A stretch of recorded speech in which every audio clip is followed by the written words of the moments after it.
not happening. They've been sitting in a pallet in my shop. We're supposed to send over a truck, freight truck to pick them up. Have you done yet, or have you got the pickup tags on? You have my email address?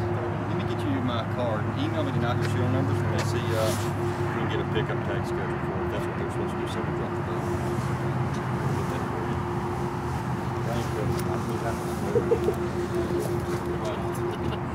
I didn't even think about it, but we brought them up with that.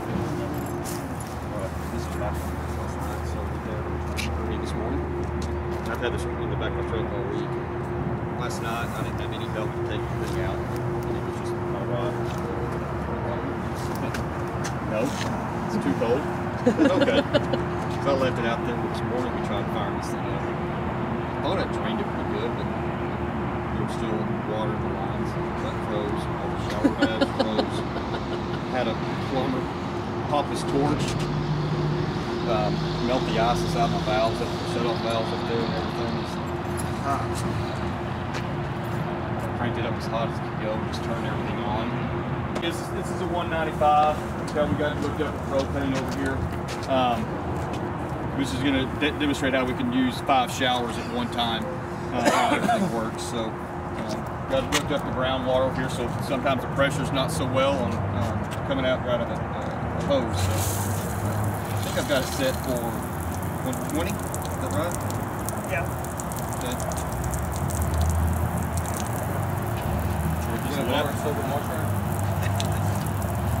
We only take showers on Thursdays. Only on Thursdays. Okay, so we got hot water.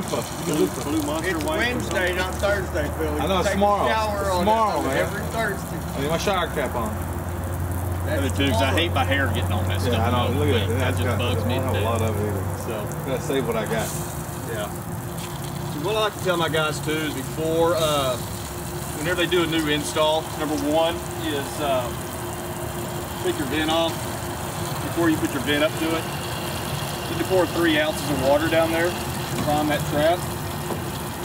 And then what we need to do is, before we turn on anything, we let any water out, we're going to fill this tank up with the 2 gallons, or 1.9 gallons it is. And then, before we put any heat on, before we plug in any electricity, we're going to bleed all the air out of your lines, okay? If you don't do those 2 things, if you don't fill your tank, one, it's not going to dry fire, so it's going to give you an E13 immediately. So it won't fire at all, it's going to kill itself. And then once you fill it up and you have not bled your air out of your lines, all those air bubbles go across those thermistors. We experienced it this morning, and the thing rattles and shakes, and the thermistors don't know what to do, and it just drives it nuts, and it's going to give you an EO7. So before turning the unit on, bleed the system. Bleed the system. Get all the air out of the system. Yeah, it'll start, right here, start vibrating, and it sounds like it's about to take off. Yeah, because it doesn't Like know that diesel heat it, truck. cool it, what's it doing. So make sure you bleed all your lines, and then once you've done that, plug it into electricity. Make sure your gas is turned on, of course.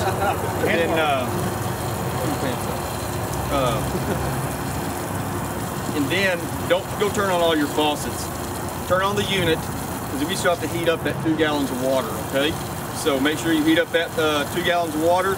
You'll hear it cut off. It's going to do its post-purge, and then we're ready to do turn on some faucets and do it that way, okay? If not, you're going to run into some issues. You have to start completely over, so. I don't think we have the best pressure coming out of that hose.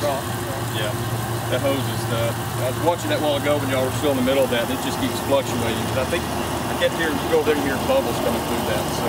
We got some pressure issues on that hose. What's our incoming temp? I haven't checked. I don't know. Can you do it?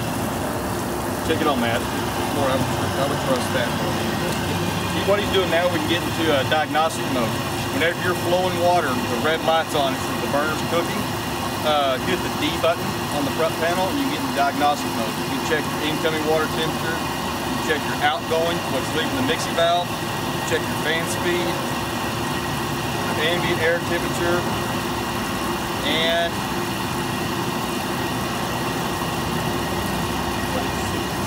66 coming in. Okay. 118 going out. Okay. So We got it set on 120, 5 showers open, and send it out 118. Right. So I was going to see 180. 180. I'm not sure if I got the dip switches right. You can only change the temp when the burner's not. I've only got it up. The dip switches aren't set. I can get it up to 140 out of the box. But after that, we're gonna have to hit some dip switches to get up to 180. You see the condensation. For what? This might be a good demonstration, but probably what we can do in a bit is at 140, we're coming in basically what, at 70 degrees, easy math, well that's a 70-degree rise. We might be undersized. If we'll look at our output temperature right now, we won't hit 140. That's the difference between us and the regular tankless, is we will lose temperature and not pressure, the way we work. About 111? 111. We're undersized at that point. So there's no way I can hold my hand 140 on that. So easy way to figure out, there is a calculation you can use to figure out how many BTUs you're actually using with this. Take your flow rate. We can do that by hitting the up and down arrow key, and it'll tell you how much flow we're going right now. You take your flow rate times your delta T, that's your incoming. Your set point minus your incoming, that's your delta T. Times that times 500, and that'll give you your total BTU loads that you're using right now. So, show an example. So, this one is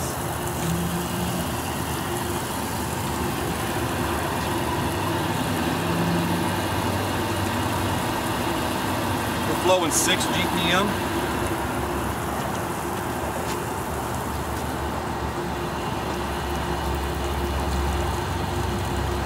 Take 6 times your delta T, and you said 68 minus 140 minus 68, that's 40, it's 72.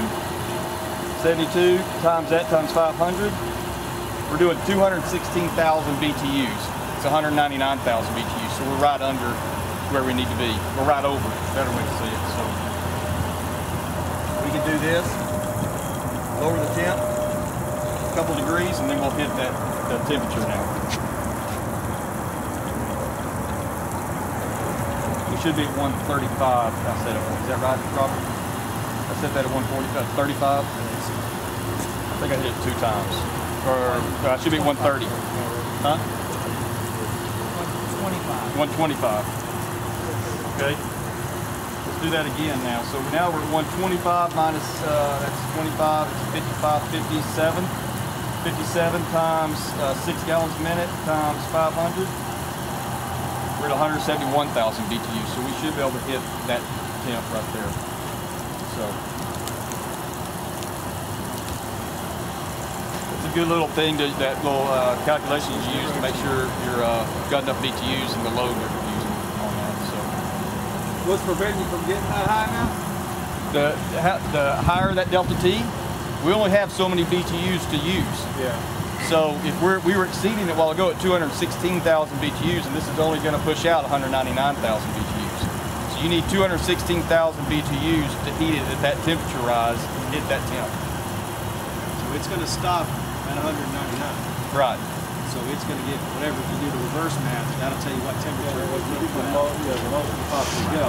Exactly. But it's lowering your temperature, not your pressure. Exactly right. We'll sacrifice. He just needs it to. I was with Norge for almost 6 years, and all that would do is, in the tankless things, the way we always told our guys, we'll sacrifice flow to maintain temp. That was our way of saying we got some pressure drop when it's almost undersized. We might hit 120 all day long, and it'll be spitting at you. Yeah. We're almost the opposite. We're always having pressure, but we'll lose temp when it's undersized.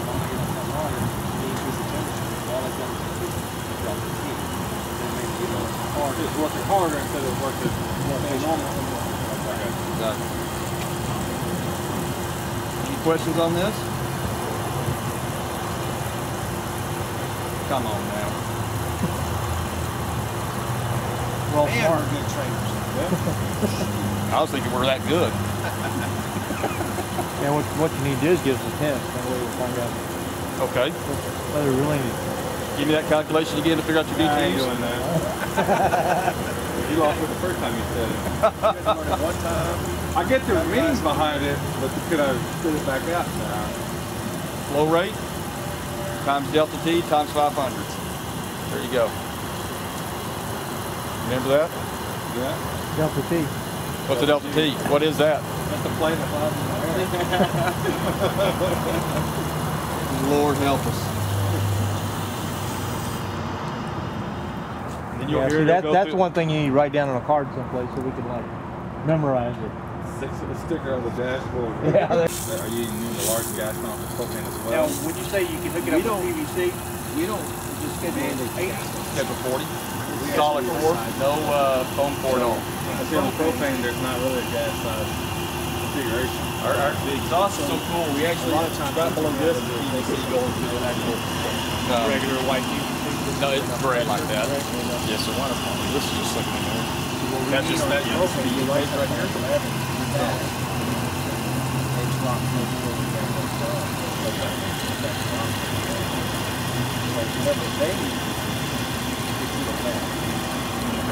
So John, like I did a conversation Put that unit, see what it does. probably. It was a big. Put your hand up here. Watch this. Watch the condensate drain down there. Just restrict this side. Watch the condensate drain down there. So what it's doing is pushing that exhaust straight back down. It'll start pouring out. See how it just starts pouring out? Look at that. Yeah, because it's pushing it back down. And then it's just blowing it out, and also you're killing your flames at that point. If there's any restriction on board, something like that. I don't let birds go. Exactly. In our accessory kit, we actually give you perch screens to put on your termination on the other side. Okay, make sure there's just nothing to get down there. You can restrict this. It's just starving for air right now. It needs some combustion air. That sounds like some speakers in a trunk. Yeah. You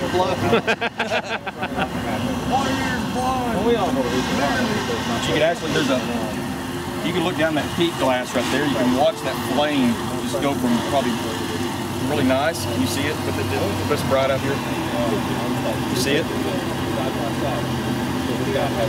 Not really. It's pretty bright out here. It's kind of hard, yeah. You can watch that flame.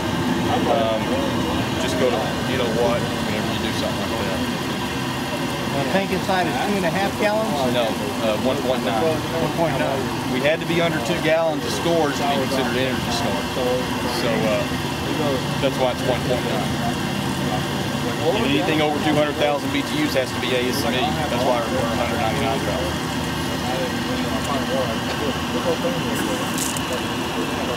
Your accessory kits, remember I said it comes with bird screens, it comes with their LP orifice if you need to change it to LP. It comes with the TNT valve. Now where does the LP orifice go? I'll show you in there, it's a lot easier to see in there. It goes right on the end of the gas valve. I'll show you in there. Why do y'all use these stainless steel ones? That's what I picked up. Really? So you like it better? That's what they had. I've been trying to get Richard Brink on in. Yeah, they work better. There you go. That's what I'm looking for. That's what they had. When they came, all this came from Korea, and then over in Korea, the water lines, they look like gas lines, what it looks like, what they sent over here. And someone stole one of my connections. I can't find those connections here, so I went and bought them. But beware, I don't know if Robert told you I wasn't in there the whole time. On your nipples, there's stainless steel, what we have in here, our connections. So make sure your nipples are either stainless steel, copper, or brass. Okay, do not use dielectrics at all. If you have an inspector you have stickers right here that says do not use dielectrics on here. What did you say? They're going to be putting stickers on our water connections that say do not use them. And what about some sort of screen or something to protect it from getting into the flow heater in the first place? We do. We have one on inside this drain. Okay. There is one, but it comes from the incoming here, goes down here, and then goes there, but it can't catch everything. So Yeah, and if they put a screen in front of the flow sensor, then the screen will clog. right, and then we're going to restrict flow. And there's absolutely no scale buildup? I didn't say that. So is there scale buildup? It depends on the quality of the water. Depends on the quality scale of the water. buildup. Yeah. You don't have to do an annual. Well, like the display says self-cleaning. Sure. It's a good marketing thing, isn't it? Well, I mean, What that means is tankless, they have to descale it once a year. You don't have to do it with this. What this is the water comes in, at the bottom, the heat exchanger comes in the bottom, it's turbulent, so it's mixing everything up. So that's where they're getting their self-cleaning from. So they might have to clean out their aerators every now and then to see if they get clogged up, but you don't have to flush it like a tankless. At all? No. You don't have to buy the isolator kits like a tankless or anything like You that. have to drain it once a year. No tankless valve required. You can, just like he did, you can install it just like that. Yeah, you're gonna knock the dirt off. Beware of my license plates. So, yeah, no flushing at all.